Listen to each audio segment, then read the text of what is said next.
Dear students, in the series of grammar lectures, today we are going to cover the topic active and passive voice, which is definitely a very important topic in whatever exams you appear, especially the board exams for class 10th, 12th, CBSE, ICSE, regional boards. For all the exams, it's very important.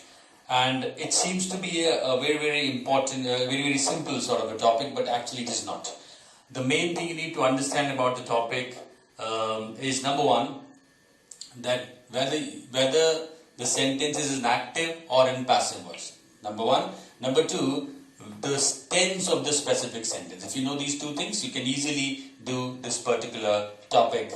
Now let's go for this. Now first statement is Virat plays cricket. Now, and the second statement is cricket is played by Virat. Now you can tell me that this is active and this is passive, but you should know the difference. Here it seems easy, but there are so many sentences where it's very difficult for you to identify whether the sentence is active or passive. Therefore, we should know the definition. Now, if we know the definition, we can easily differentiate between active and passive. Now, see, here Virat is the subject.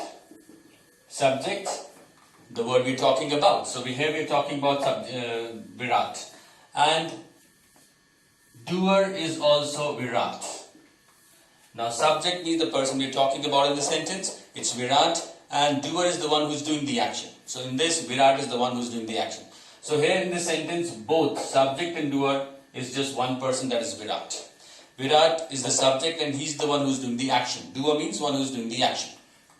In the second sentence, the subject is cricket, because here we are talking about cricket. And the doer is Virat. So, here there's a difference between these two sentences. Here, subject and doer are just one. But here, subject is cricket and doer is Virat. This is the main difference between active and passive. See the definition here. Active. A sentence is said to be in active voice if the subject and doer are one. So here, the subject and doer are one. But in the second sentence, like passive, a sentence is said to be in passive voice if the subject and doer are different. Here, the subject and doer are different. So this is one of the most important things you should know about active and passive voice, because most of the students do not know the difference, and here they commit the mistake. Because the sentence in the exam sentence can be asked in any ways. If the sentence is active, you may be asked to do it in passive, and if it is in passive, you have to do it in active. So if you do not know the difference, if you do not know the definition, how to differentiate, it will be very difficult for you to write the answer. Now I'll give you some sentences where you will try to identify whether the sentence is active or passive. These are 5 sentences on the board, and now let's see whether the sentence is in active and passive voice. Now you can pause the video for some time and try to decide whether the sentence is active and passive, and then I'll tell you the answer. Okay. Now the first sentence is, the man is watering the plants. Now here the subject is the man. That means we're talking about the man, so this is the subject. And who is doing the action? Now it's the man only who's doing the action, because he's the one who's watering the plants. So this is an active voice. Second sentence, I was given a warm welcome. I was given a warm welcome. Now we are talking about I. That means this is the subject. But tell me, who is doing the action? Is I doing the action? No, he's not doing the action. A warm welcome was given to him. That means somebody else is giving him welcome, although that person is not mentioned. Now, that means the sentence is incomplete in the sense that the doer is not given. I was given a warm welcome by him, by them. So here, I is not the doer, although this is the subject. But this I is not the doer, therefore the sentence is passive. Most of the students commit mistake here, because generally they say that they cannot understand because the object is not given, the doer is not given. And generally when we say that please change the voice, people write a warm welcome was given to me. This is not correct. This is passive, because I is the subject, but I is not the doer. Therefore this is passive. Now the next sentence is, vehicles are streamlined to reduce their resistance. Now the subject is vehicles. We are talking about the vehicles. But just tell me whether the vehicles are doer or not. Are vehicles doing anything? Are they streamlining themselves? Okay? No. Somebody else must have done the streamlining. That is not given. Engineers must have done it, the manufacturing, the companies must have done it, but vehicles are not doing anything. So again this is passive because definitely this is the subject, but doer is not mentioned. So this is not doer and therefore this is again passive. Fourth statement, crops are grown to be sold. Here we are talking about crops, so this is the subject. Now just tell me, are crops doing anything? No, again they are not doing anything. Who are growing them? It's not mentioned. Because that's very obvious. Farmers are, no, they generally grow the crops. So it is not mentioned, but crops are not doing anything. They are not doer. Again this is passive because subject and doer are different. So this is again passive. Now the last sentence on the board, rules are formulated to uplift the poor. Now rules, we are talking about rules. Now are rules formulating themselves? No, they are not formulating them. Somebody else is formulating the rules, the government, whatever. Some government bodies are formulating the rules, but rules are not doing anything. So this is subject, definitely we are talking about rules, but doer is somebody else. Therefore again this is passive. This is also passive. So this is how you have to differentiate. Now just assess whether your answer that you, when you must have paused the video, whether the answer was correct or not. So the first sentence is active because here the subject and doer are one. The man is the one, the subject, and he's the one who's doing the action. So this is active, but rest of the sentences are passive because the subject we are talking about, they are not doers. Here welcome is given by somebody else. Here vehicles are streamlined by somebody else. Here crops are being grown by somebody else. Rules somebody else are formulating. So all are passive. 2, 3, 4, 5 passive and only first sentence was active. So this is very, very important for you to understand the difference between active and passive. Otherwise you're not able to change it. And this is what you have to do in the examination. Now let's talk about some important things related to this particular topic. Now number one is, we can avoid writing by plus doer in passive voice in two cases. Now that means in passive voice we have to write by plus doer, but we can avoid writing this by plus doer in two cases. Number one, when the doer is obvious. Now when the doer obvious means which is very, very easy to understand. Like the thief is caught. Now this is in passive sentence. We did not write anything here. We did not write by the police. Now we did not write it because it's very, very obvious that thieves are generally caught by police. So we can simply avoid writing by plus doer here because it's obvious that thieves are generally caught by police. Now second is when the doer is vague. Vague means when the doer is very unclear. It's very difficult to decide who's the doer. Like in this particular case, my wallet was stolen. Now who stole it? We do not know. So this particular person who has stolen the wallet is very, very vague. So there is no need to write by someone or a thief. There is no need to write by someone or by the thief because it's very, very obvious. So now why this is important for you to understand? For you it's very, very important to understand. Why? Because suppose the sentence comes to thief is caught and the instruction is change the voice. Now first of all you must understand that this is in passive. Because generally what the students do, they try to find this particular by plus doer and then they realize, oh, it's passive. So this is passive but this is not written. So you need to understand that this is a passive sentence and the subject is very, very obvious, therefore it is not mentioned. So this is not active, this is passive because you need to again remember that specific definition that I told you. Here the subject is the thief, but the thief is not doing anything. Somebody else caught him. He did not catch himself. Okay. So therefore it's very, very important for you to understand that such things can be avoided. And in the same case, otherwise also, like the sentence is given, the police catches the thief. So there's no need to mention police in passive. You can simply write the thief is caught. Here also, if the sentence is my wallet was stolen, you need to understand that this is in passive sentence because wallet is not doing anything, although this is a subject. And the subject is not mentioned. When you have to change this into active, you have to add this. You have to add the specific, like you can write someone. Someone stole my wallet. You'll have to add this particular subject while changing this into active.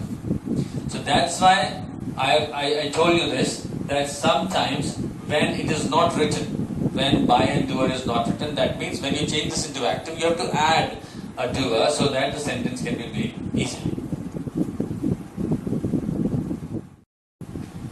The other thing that you should know about active and passive voice is that prepositions other than by can also be used in passive voice according to the prepositional rules. Generally, this is the kind of a misconception of the students that in passive only by can be used with the doer, but that's not correct. See the examples.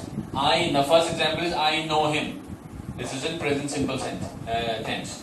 Now he is known to me. It's not by here. So instead of by, it's to. So you need to understand. If the sentence is he is known to me, you should understand that this is in passive voice. And in case it is asked that you have to change the voice, then the answer will be I know him. So it's not by here. It's again important. Priyanka married Vadra. Now Vadra was married to. Again, it's not with or by, it's to. So by is not the only preposition that can be used in the passive sentence. There are other, like in both the sentences, the preposition to is used. Now see the third example. Gas filled the kitchen. Now the kitchen was filled with gas. It will not be by here again. This is wrong. So it's with it. So other than by, we can have other prepositions also that can be used in passive. Like here it is to, again to, and then with. So there can be other also. But the general misconception is that only by is used. That's wrong. So do not try to judge a sentence that it's passive or active by looking at the preposition by. It can be others also. This is again very, very important for you to understand. Now, the second thing which is very, very important is how to identify the tense, and the rules are actually according to the different tenses. Now, this is a table for all the present tense. Now, there are three tenses, broadly speaking: present, past, and future. And when we talk about present tense, there are four: present simple, present continuous, present perfect, and present perfect continuous. So, rules of doing passive are actually according to different kind of tenses. So, let's go for present tense. Now, this particular sentence, Virat plays cricket, comes under present simple. And this is how you have to make it into passive. Cricket is played by Virat. So this is the formula you have to apply. Either is or am or are, then third form of the verb. When I write V3, that means third form of the verb.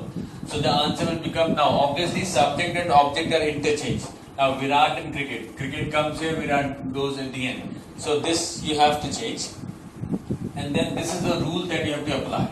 Either is or am or are, then third form of the verb. So here cricket is singular, therefore is. And then third form of the verb plays, played, and then by Virat.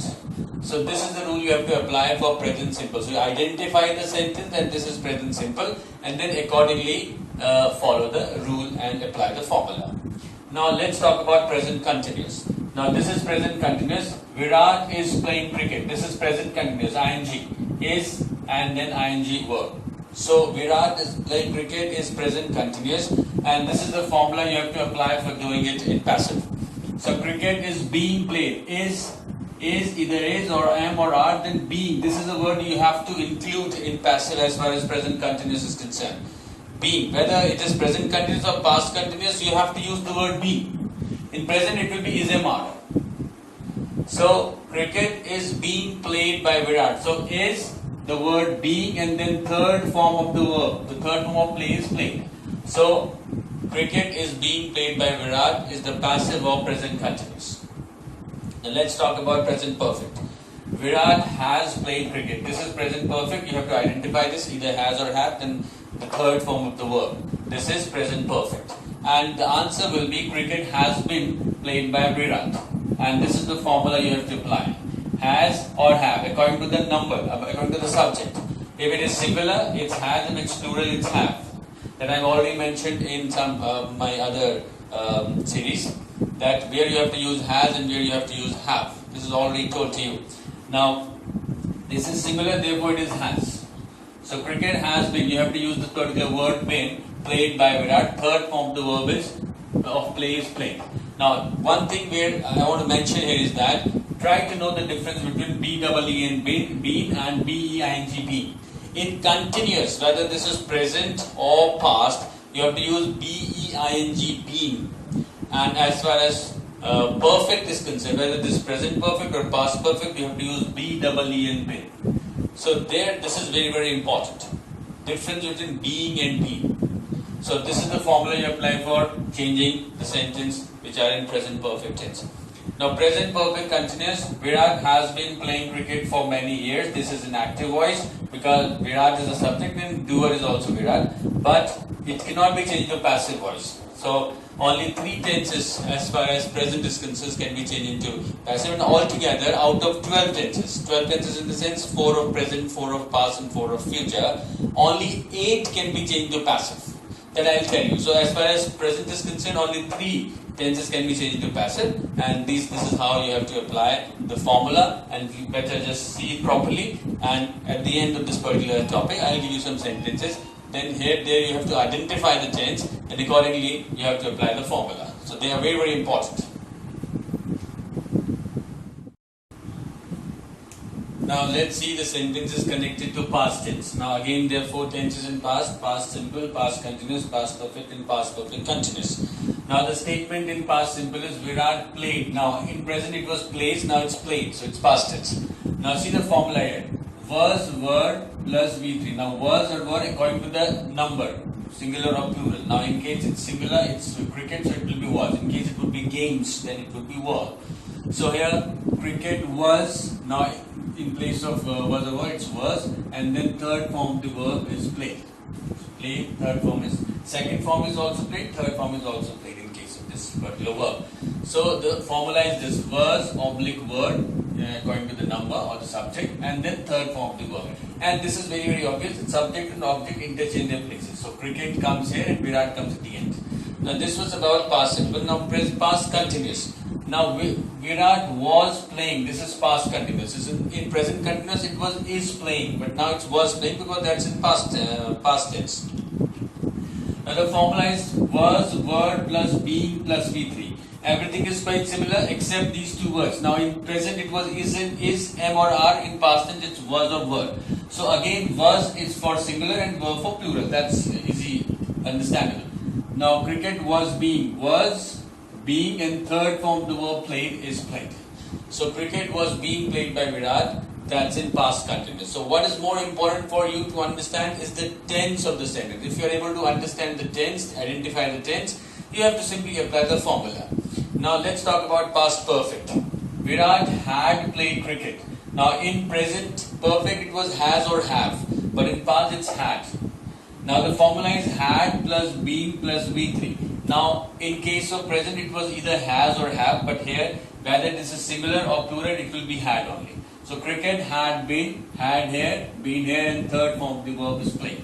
So cricket had been played by Virat. So identify the tense and just change the sentence into passive using the formula for different. No, there are different formulas for different kind of tense. Now, as far as past perfect continuous is concerned, Virat had been playing cricket for 3 hours. Now this is in past perfect, but there is no passive of this. So only 3 tenses in past can be changed into passive. Past simple, past continuous, and past perfect. Now let's talk about the future tense now. Now let's talk about the third tense and the last tense, future tense. Now again there are 4 in number: future simple, future continuous, future perfect continuous.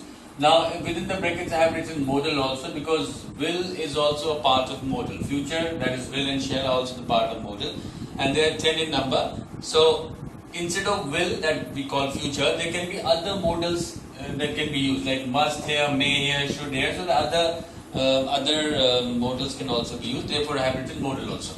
So the rule is quite similar. Now let's talk about the sentence now. Virat will play cricket, or Virat must play cricket. Now the formula to change this particular tense, future modal simple, is M. M stands for modal. So whatever modal is used, if it is will, you have to write will. If it is must, you have to write must. So if the sentence is Virat will play cricket, the answer will be cricket will be played. Modal is will, then be, that is a rule, and third form the verb play is played. So cricket will be played by Virat in case of Virat will play cricket. Cricket must be played by Virat in case of Virat must play cricket. So whatever modal is used here, the same modal will be used here also. This is very important for you to understand. Now let's talk about future continuous or modal continuous. Virat will be playing cricket or Virat may be playing cricket. There is no passive possible in this. I told you earlier, out of 12 tenses, only 8 tenses can be changed into passive. 3 in present, 3 in past and 2 in future. Now let's talk about future perfect or modal perfect. Virat will have played cricket or Virat should have played cricket. Virat will have played cricket or Virat should have played cricket. Now the formula is modal, whatever modal is used here. In case of will, in case of should. Have been and then third form of the verb. So the answer will be cricket will have been played by Virat or cricket should have been played by Virat. So whichever modal used here, in case of will it's will, in case of should it should be should. So this is the formula you have to apply to change future perfect into passive. Now the last is future perfect continuous. Now Virat will have been playing cricket for 2 hours. Now again this is not possible in passive. So 2 tenses of future are possible and they can be changed to passive. And altogether only 8 out of 12 tenses can be changed to passive.